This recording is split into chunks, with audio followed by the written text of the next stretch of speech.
بسم اللہ الرحمن الرحیم۔ السلام علیکم ناظرین، امید کرتا ہوں کہ آپ سب خیریت سے ہوں گے۔ قارون کے خزانے کے متعلق آپ نے تاریخی حکایات اور محاورے تو سنے ہی ہوں گے۔ یہ وہی شخص ہے جس کا ذکر اللہ نے قرآن مجید میں نشان عبرت کے طور پر کیا ہے۔ قارون کا قصہ اسرائیلی اور اسلامی دونوں طرح کی روایتوں میں ملتی ہے۔ یہ بنی اسرائیل کا وہی امیر ترین شخص تھا جس کے خزانے کی کنجیات 300 اونٹ اور خچروں پر لادے جاتے تھے، اور ہر کنجی چمڑے کی ہوتی تھی جو ایک خزانے کی چابی تھی۔ تاریخ انسانی میں شاید قارون سے زیادہ دولت اور ثروت کسی شخص کو عطا نہیں کی گئی۔ قارون حضرت موسیٰ علیہ السلام کے چچا یسور کا بیٹا تھا۔ وہ نہایت حسین و خوبصورت آدمی تھا۔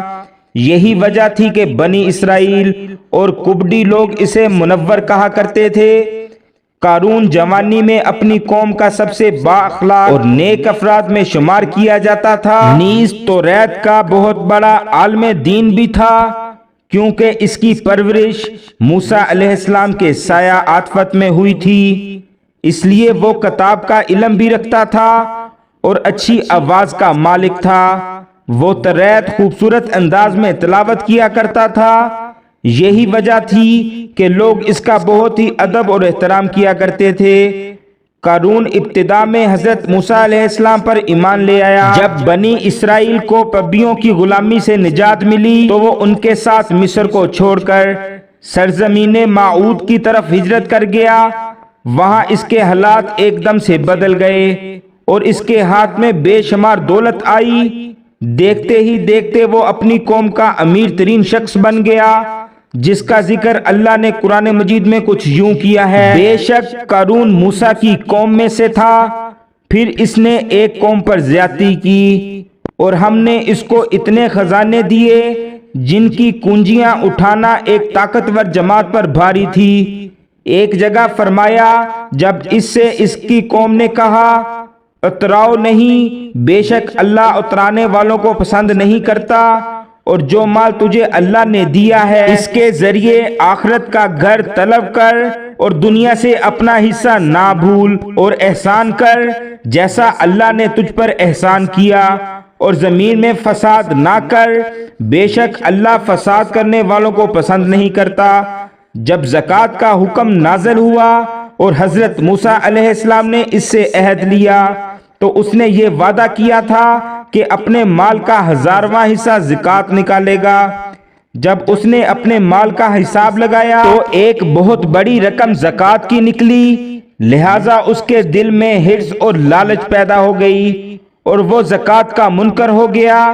اس نے ایک گندی چال چلی، اس نے بنی اسرائیل میں ایک گروہ کو جو اس کی حمایتی تھے جمع کیا اور کہا، اے بنی اسرائیل، موسیٰ نے ہمیں بہت سارے امور کا حکم دیا جس پر تم لوگوں نے اس کی پیروی کی، اب وہ تم سے تمہارا مال بھی لینا چاہتا ہے، فلاں فحاشہ عورت کو لے کر آؤ تاکہ اسے کچھ پیسے دے کر موسیٰ کو بدکار ثابت کیا جا سکے۔ قارون نے اپنی قوم کے لوگوں کو جمع کیا اور حضرت موسیٰ علیہ السلام سے پوچھا کہ زنا کی کیا سزا ہے؟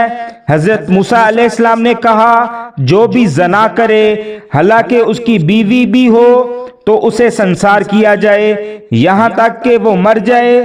قارون نے حضرت موسیٰ سے کہا، حتیٰ کہ اگر یہ کام آپ نے انجام دیا ہو تو بھی؟ موسیٰ علیہ السلام نے کہا، ہاں، حتیٰ کہ اگر اس کام کو میں بھی انجام دوں تو یہی حکم ہے۔ قارون نے کہا، بنی اسرائیل نے یہ گمان کیا ہے کہ آپ نے فلاں فحاشہ عورت سے زنا کیا ہے۔ حضرت موسیٰ علیہ السلام نے فرمایا کہ اس عورت کو میرے سامنے لاؤ، لہٰذا وہ عورت بلوائی گئی تو آپ نے فرمایا، اے عورت، اس اللہ کی قسم جس نے بنی اسرائیل کے لیے دریا کو پھاڑ دیا اور عافیت و سلامتی کے لیے دریا کے پار کرا کر فرعون سے نجات دی، سچ کہہ دے کہ واقعہ کیا ہے؟ حضرت موسیٰ کے جلال سے عورت سہم کر کانپنے لگی اور اس نے مجمع عام میں صاف صاف کہہ دیا کہ اے اللہ کے نبی، مجھ کو قارون نے کثیر دولت دے کر آپ پر بہتان لگانے کے لیے آمادہ کیا ہے۔ اس وقت حضرت موسیٰ علیہ السلام آپ دیدہ ہو کر سجدہ شکر میں گر پڑے اور بحالت سجدہ آپ نے یہ دعا مانگی کہ یا اللہ قارون پر اپنا قہر و غضب نازل فرما دے۔ لہٰذا وہ تمام لوگ جو قارون کے ساتھ تھے وہ اس سے جدا ہو گئے۔ موسیٰ علیہ السلام نے اللہ کے اذن سے زمین کو حکم دیا تو زمین پھٹ پڑی اور قارون اور اس کے پیروکار اس میں دھنسنے لگے، اور دیکھتے ہی دیکھتے قارون، اس کا مکان اور خزانہ اس زمین میں دھنس گیا۔ جب یہ زمین میں نابود ہو گئے تو زمین کا شگاف دوبارہ بند ہو گیا۔ قارون کی اس دولت کے متعلق بہت سارے تاریخی حکایات نقل کی گئی ہیں، اور تا قیامت قارون اور اس کا خزانہ تمام انسانیت کے لیے نشان عبرت بنی رہے گی۔ دوستو، اگر آپ میری ایسی مزید ویڈیوز کو دیکھنا چاہتے ہیں تو آپ میرے چینل کو سبسکرائب کیجئے اور بیل کے بٹن کو ضرور پریس کیجئے تاکہ آنے والی ویڈیو کی نوٹیفیکیشن آپ تک پہنچ سکے۔ ملتے ہیں پھر اگلی ویڈیو میں۔ اللہ حافظ۔